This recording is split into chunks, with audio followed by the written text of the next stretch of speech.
নমস্কার বন্ধুরা, আজকে আমি মাছের সর্ষে দিয়ে করব টিফিন কারি। লবণ দিলাম, লঙ্কা, কাঁচা লঙ্কা, আর এখানে সর্ষে বাটা একটু দেবো,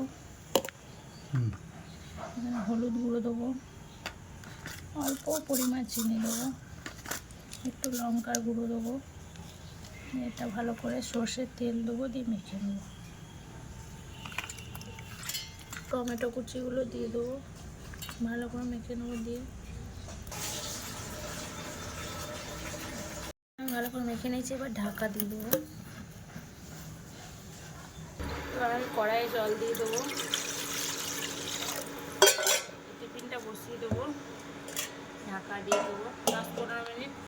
দেখি এবার আমি এটা ঠান্ডা করে নিয়েছি, কেমন হয়েছে এই দেখুন।